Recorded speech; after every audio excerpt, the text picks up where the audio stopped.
Bruno Gollnisch. Bonjour. Dans l'affaire dite du mur des cons, il y a eu une condamnation. L'ex-présidente du syndicat de la magistrature a été condamnée pour une des parties civiles, qui était le père d'Anne-Lorraine Schmitt, qui avait été violé par un multirécidiviste. Le portrait du père avait été affiché. Qui avait tenté de la violer et qu'il avait sauvagement assassiné. Vous oui. félicitez de ces condamnations, même si le Rassemblement national a été débouté. Je trouve bien modeste cette condamnation à l'égard de Madame Martre, présidente du syndicat de la magistrature, dont j'avais pu apprécier le comportement lors de la scandaleuse affaire dite de Mantes-la-Jolie, n'est-ce pas, et qui avait servi de prétexte incroyable à la déchéance du mandat de Jean-Marie Le Pen. Mais les loups ne se dévorent pas entre eux. En somme, les magistrats ont considéré qu'il était licite d'injurier les politiques. Je ne sais pas ce que l'on dirait si les politiques trouvaient licite, eux, d'injurier les magistrats. Peut-être qu'au nom de la séparation des pouvoirs, ce sera une pratique répandue prochainement, je n'en sais rien. Je trouve ça quand même absolument incroyable. C'est l'officialisation du fait que des magistrats ont le droit de s'affranchir de leur devoir de réserve, de discrétion professionnelle et leur devoir impérieux d'équité envers tous les justiciables. Ils peuvent en désigner à la vindicte de leurs membres. Je trouve désigner telle ou telle personnalité qui leur déplaît. C'est absolument scandaleux et ça en dit long sur l'état de la justice de notre pays. Alors une affaire judiciaire en revanche qui va pouvoir se développée, c'est celle autour de l'escroquerie à la taxe carbone. On se souvient, plusieurs centaines de millions d'euros escroqués. Incroyable, incroyable. Alors l'ingénieur qui a conçu cette escroquerie s'est rendu de lui-même, après 2 ans passés caché en Israël, s'est rendu de lui-même au parquet national financier, s'est rendu à la justice française. On est rassuré de pouvoir faire avancer cette affaire? Oui, je trouve qu'il y a un problème dans nos relations avec Israël, n'est-ce pas? Un certain nombre d'escrocs excipent de leurs origines, et je ne les confonds pas avec l'ensemble de la communauté juive, c'est bien évident, mais pour aller en Israël et pour se réclamer à ce moment-là de l'alia, de la nationalité israélienne, ce qui les rend inextradables en quelque sorte. Alors ce pays est devenu le refuge d'un certain nombre de prédateurs. Alors M. Zaoui, quant à lui, je ne me prononce pas, après tout il a droit à la présomption d'innocence comme tout le monde, mais cette escroquerie a été incroyable, fantastique. Elle a spolié l'État, comme vous dites, de centaines de millions d'euros, et elle s'est déroulée en toute impunité. Et ce qui était absolument stupéfiant dans cette affaire, c'est que M. Zaoui, qui était recherché, ait pu se rendre en France et passer les contrôles, je suppose à Roissy, sans que personne ne s'en inquiète. Là aussi, ça en dit long sur l'état des contrôles à nos frontières. Alors, affaire qui est peut-être moins médiatisée, c'est la profanation de lieux religieux, d'églises catholiques. La semaine passée, 6 lieux de culte chrétiens ont été attaqués, profanés. C'est pour vous la montée d'un obscurantisme, c'est l'ultra-violence de la société? Toute profanation est scandaleuse, bien évidemment, mais j'observe quand même le 2 poids, 2 mesures. On fait une affaire nationale d'un événement, évidemment, parfaitement odieux, à savoir des graffitis ou des croix gammées sur une effigie de Madame Veil qui était apposée par la poste sur les boîtes aux lettres. Je peux me demander que, quoi que l'on pense par ailleurs de Madame Veil, en pour et en contre, ça a été quand même une personnalité adulée par les uns, contestée par les autres, ce que son effigie fait sur les boîtes aux lettres. Ça ne justifie pas, évidemment, les graffitis à la fois odieux et imbéciles qui sont monnaie courante, mais qui deviennent une affaire d'État. On nous parle de la montée de l'antisémitisme. Mais cette montée de l'antisémitisme, à qui est-elle due principalement? À qui est-elle due? Chacun, c'est un tabou. Vous vous sentez visé? On sait, non, moi, pas du tout. C'est pas de l'antisémitisme, d'ailleurs, au sens littéral du terme, c'est de l'anti-judaïsme. Et on sait très bien, M. Gobert, qui fut le persécuteur des nationaux, qui fut judiciairement l'un de ceux qui a le plus persécuté ceux qui, comme nous, étaient hostiles à l'immigration massive et incontrôlée. Et l'un de ceux, il était président de la LICRA, qui est une de ces nombreuses organisations où des personnalités juives, là encore que je ne confonds pas avec l'ensemble de la communauté, de gauche généralement d'ailleurs, ou de cette sensibilité. Ce n'était pas le cas de Gobert d'ailleurs, lui était plutôt RPR. Il stigmatisait votre famille politique plutôt. Oui, absolument, au motif que nous étions hostiles à l'immigration. Ils sont responsables d'avoir fait venir en France des millions d'immigrés, principalement arabo-musulmans, dont certains, que je ne confonds pas là non plus avec l'ensemble de tous les autres, transposent en France le conflit israélo-palestinien. C'est le multiculturalisme le responsable?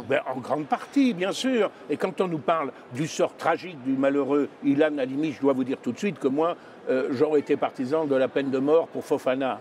Voilà, bon, c'est clair. Mais enfin, justement, l'assassin d'Ilan Halimi, c'est Fofana. Et le gang des barbares.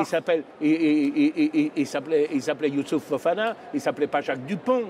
Bon, alors on se sert de ces faits pour culpabiliser la masse des Français. Et on ne met pas du tout sur le même pied les profanations scandaleuses d'églises. La chapelle Sainte-Anne à Lusignan, Notre-Dame de Dijon, Notre-Dame des Enfants à Nîmes, la cathédrale Saint-Alain de Lavore, l'église Saint-Nicolas à Houille, vandalisée 3 fois, l'église de Maison-Lafitte, etc. C'était la semaine dernière, des profanations de tabernacles, des hosties qui sont pour les chrétiens ce qu'il y a de plus sacré. Et tout ça ne fait pas le centième dans la presse française de ce que fait un graffiti un graffiti odieux sur une boîte aux lettres. Il y a quand même là 2 poids, 2 mesures qui sont, je trouve, extrêmement choquants, je ne vous le cache pas. Est-ce que vous allez pour une fois vous féliciter d'une décision d'un commissaire européen, puisque la Commission européenne, par la voix de son commissaire à l'économie, refuse la fusion Alstom-Siemens? Pour une fois, vous dites bravo? Je suis partagé.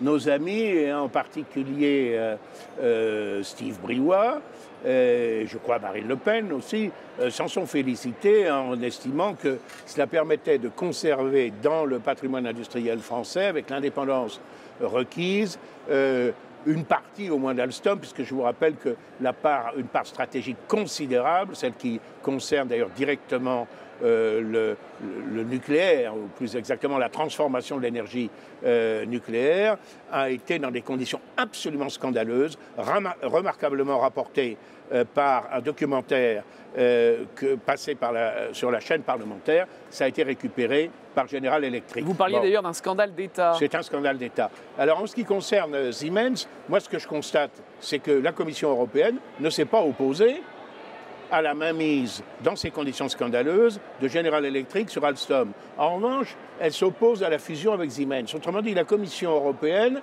s'oppose à la constitution de grands groupes européens qui pourraient avoir une position dominante. Je suis donc à cet égard partagé. Vous avez plusieurs fois réagi sur ce qui s'était passé le 1er mai l'an passé, ce qu'on a appelé les incidents place de la Contrescarpe, à la fin d'un cortège syndical. Et les 2 protagonistes qui ont défrayé la chronique, un Grec et puis une Française, qui ont été après arrêtés, interpellés par M. Benalla, ont été condamnés. Une Française qui parlait grec, qui avait refusé de décliner son identité aussi. Ils ont été condamnés à une amende. Vous vous dites, enfin, on agit contre les Black Blocs. Ils ont été convaincus et ils ont avoué qu'ils lançaient des projectiles sur la police. Écoutez, on pense ce qu'on veut de M. Benalla. Je crois qu'on amuse beaucoup la galerie, je ne vous cache pas, avec l'affaire Benalla. Parce qu'il y a des problèmes, malheureusement en France, qui sont d'une toute autre gravité, même si cette affaire est désagréable. Enfin, il s'avère que ces gens-là qu'on avait présentés comme des victimes malheureuses étaient effectivement dans le dernier carré des manifestants qui, par ailleurs, avaient saccagé le boulevard Henri IV. Qu'ils ont reconnu avoir lancé des projectiles contre la police. Alors on a accusé Benalla de les avoir maîtrisés. Bon, c'était pas son rôle, c'est entendu. On l'a accusé aussi d'avoir conservé ou voulu conserver les des enregistrements vidéo des caméras de surveillance. À partir du moment où son action était contestée, ça peut se comprendre tout de même. Je ne suis pas l'avocat de Benalla, mais si je l'étais, je crois que j'aurais quand même un certain nombre de choses à dire. Je ne pense pas qu'il soit le principal responsable de tout ça. En tout cas, moi, ce qui me choque beaucoup, c'est de voir que, à ma connaissance, par exemple, ce militant grec qui a été pris la main dans le sac, c'est le cas de le dire, au milieu des manifestants les plus violents de cet incident, n'a pas été expulsé de France, à ma connaissance. Moi, je dirais du balai. C'est un ressortissant européen, il a le droit de citer en France. Sauf que vous oubliez que dans les traités, comme M. Cohn-Bendit un jour l'avait appris à ses dépens, il y a la réserve de l'ordre public. Et que la libre circulation des personnes nous permet parfaitement d'expulser, malgré tout, un étranger, fût-il européen, qui a perturbé l'ordre public français. Et dans l'affaire Benalla, dont on parle beaucoup, est-ce que vous avez été choqué par la tentative de perquisition au siège de Mediapart, après les révélations de conversations privées diffusées par Mediapart et qui révélaient qu'Alexandre Benalla avait, semble-t-il, menti devant la commission d'enquête parlementaire du Sénat? Je dois vous dire que je suis beaucoup plus choqué plutôt que par les propos de Benalla, je suis beaucoup plus choqué par quelque chose qui est passé absolument comme une lettre à la poste, si tant est que les lettres à la poste passent facilement aujourd'hui, c'est ce qui serait un autre débat, à savoir le fait que Mediapart ait pu disposer de l'enregistrement d'une conversation nécessairement privée entre M. Benalla et son ami M. Vincent Crase. Bon, ça ne surprend personne. C'est quand même extraordinaire. Moi, je considère que Mediapart, ce sont des flics d'extrême gauche. Voilà. Et la violation du secret d'instruction est systématique à leur profit. Et là, nous voyons qu'ils ont accès, comme ça, à des écoutes. Je ne sais pas par quel canal. Et alors, l'ancien trotskiste Edwy Plenel a refusé la perquisition. Lui, il a le droit parce qu'il est journaliste. Les journalistes sont sacrés. Les parlementaires ne le sont pas. Contrairement à ce qu'avait dit Victor Hugo un jour au commissaire de police, ne me touchez pas, monsieur, je suis père de France, donc inviolable. Il sortait tout nu du lit de sa maîtresse et il s'agissait d'un constat d'adultère. Eh bien, c'est un peu ce qu'avait dit Mélenchon. Bon, moi, je constate une chose, c'est que quand Mélenchon proteste contre une perquisition qui se déroule dans des conditions que personnellement je trouve scandaleuses, bon, je ne vous le cache pas, eh bien, tout le monde s'indigne. Quand M. Plenel, lui, refuse la perquisition, tout le monde applaudit. Deux poids, deux mesures. Extrême gauche, revenons sur les affaires des Gilets jaunes. On a interpellé l'individu qui a mis le feu à un véhicule Sentinelle. Il appartenait aux tendances d'extrême gauche, connu des services de police pour des affaires de stupéfiants, de violence. Mais on essaye de rapprocher cette violence, là aussi, avec une terminologie que vous connaissez, celle de l'extrême droite. Qu'est-ce qu'il en est pour vous réellement? Oui, on n'ose plus d'ailleurs tellement dire extrême droite, parce qu'on a tellement collé cette étiquette au Front National, au Rassemblement National, alors on dit ultra-droite. Mais je cherche vainement cette ultra-droite. On a montré... Dans les incidents tout de même, dans les incidents de l'Arc de Triomphe, il y a une personne qui a été condamnée. Paraît-il, un type qui a 40 ans, je ne sais pas pourquoi on ne donne pas son patronyme d'ailleurs, il n'y a aucune raison, s'il est inculpé, bon, et dont le pseudonyme serait Sanglier. Bon, il nie les faits. Écoutez, j'ai interrogé. Il nie être l'auteur d'un tag, et d'ailleurs on ne lui reproche pas d'avoir détruit. Il semblerait que ça soit plutôt... Il paraît que c'est une figure de l'ultra-droite, c'est une figure dont personnellement je n'ai jamais entendu parler. Je crois que les saccages de l'Arc de Triomphe ont été le fait de l'extrême gauche. Je pense que les saccages des vitrines des magasins, les pillages, les destructions de banques, les incendies de voitures sont à 90% le fait de ce qu'on appelle les Black Blocs, les antifas, de ces milices d'extrême gauche. Ou les jeunes des quartiers, on dit aussi. Qui viennent à la fin des manifestations faire leurs courses, en quelque sorte, par le pillage. Mais les manifestants les plus violents sont les manifestants de l'extrême gauche qui bénéficient depuis des dizaines d'années d'une complaisance scandaleuse de la part des pouvoirs publics. Souvenez-vous de ce congrès du Front National de 98, je crois, qui s'est tenu à Strasbourg, et où 6 ou 7 000 manifestants violents sont venus de toute l'Europe avec la bénédiction de Mme Trautmann, qui avait d'ailleurs pris les contrats chez les vitriers pour que les vitrines des commerçants soient réparées le plus vite possible et que le bon peuple ne s'aperçoivent pas des déprédations qu'ils avaient causées. Mais tout ça a été payé quand même par les contribuables. Bon. Monsieur Bouteflika, candidat à un 5e mandat, ça vous rassure pour l'équilibre de l'Algérie? On annonce, si Monsieur Bouteflika n'était plus au pouvoir, une grande vague migratoire entre l'Algérie et la France. C'est une stabilité qui vous rassure? Il est certain que M. Bouteflika, ça n'est un secret pour personne, est extrêmement diminué.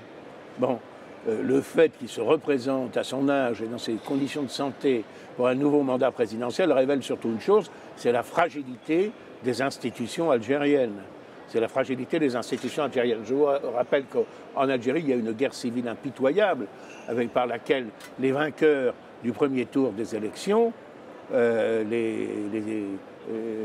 du Front islamique, avaient été emprisonnés, les résultats annulés en quelque sorte, ce qui avait donné évidemment provoqué la radicalisation, notamment du GIA. C'est une affaire qui a fait des dizaines de milliers de morts. Si le gouvernement algérien était déstabilisé, s'il y avait des incidents très graves en Algérie, ça pourrait représenter une menace considérable pour notre pays, parce qu'à ce moment-là, des millions d'Algériens seraient tentés peut-être de fuir leur pays, de traverser la Méditerranée pour aller où? Pour aller naturellement en France. Par conséquent, oui, je suis très inquiet pour la stabilité politique de l'Algérie. Je souhaite que l'Algérie continue de connaître une stabilité politique, mais ça suppose le renouvellement pacifique, évidemment, des élites dirigeantes. Deux questions de manière assez courte pour terminer. Crise diplomatique entre la France et l'Italie. Di Maio, le Premier ministre italien, a rencontré quelques gilets jaunes. La France a rappelé son ambassadeur, l'ambassadeur de France en Italie. À votre avis, c'est quoi? De l'ingérence de Di Maio ou de l'excès de la part du gouvernement français? C'est la réponse du berger à la bergère. Je dirais que dans cette querelle de cours d'école, qu'est-ce qui a commencé? C'est bien M. Macron qui a commencé à tenir des propos insultants à l'égard des dirigeants italiens. Voilà. Alors évidemment, je souhaite que ça se calme. J'ai beaucoup de sympathie pour les Italiens. Nous avons des alliés italiens qui sont aujourd'hui au gouvernement. Nos amis de la Lega et notre ami Salvini. Et bien évidemment, si Marine Le Pen tenait le manche, eh bien, je peux vous assurer que les relations entre la France et l'Italie seraient excellentes. En France, le gouvernement présente une loi santé. Est-ce que vous vous félicitez du fait que le nombre de médecins va enfin pouvoir augmenter? Suppression du numerus clausus et puis facilitation de formation, notamment de médecins étrangers en France qui iraient dans les campagnes. Ça fait 10 ans que je réclame la suppression du numerus clausus qui exclut de la carrière médicale des jeunes gens français qui ont réussi les examens, qui ont obtenu des notes suffisantes. C'est scandaleux, les résultats sont abominables. Il faut maintenant des mois, parfois dans certaines régions, pour obtenir un rendez-vous chez un spécialiste, chez un ophtalmo, chez un cardiologue, etc. On ne trouve plus de médecins accoucheurs et parallèlement, on embauche des milliers de médecins étrangers, peut-être tout à fait compétents, dans les hôpitaux, mal payés d'ailleurs, mais dont leur pays d'origine aurait le plus grand besoin. Alors oui, je me félicite de la suppression du numerus clausus, mais je m'indigne de voir, ce qui est extravagant, que cette suppression du numerus clausus s'accompagne précisément de facilitation pour l'arrivée de nouveaux médecins étrangers, tellement... Ou d'étudiants en médecine qui seraient formés en France, d'origine étrangère. Que l'on formerait en France pour les employer dans nos hôpitaux. Je pense que leurs pays d'origine ont besoin de leurs compétences. C'est une véritable politique de négrier de temps moderne, de traître à l'intérêt national. Les responsables de cette politique, à mon avis, encourent de très lourdes responsabilités politiques et même peut-être pénales. Merci, à bientôt.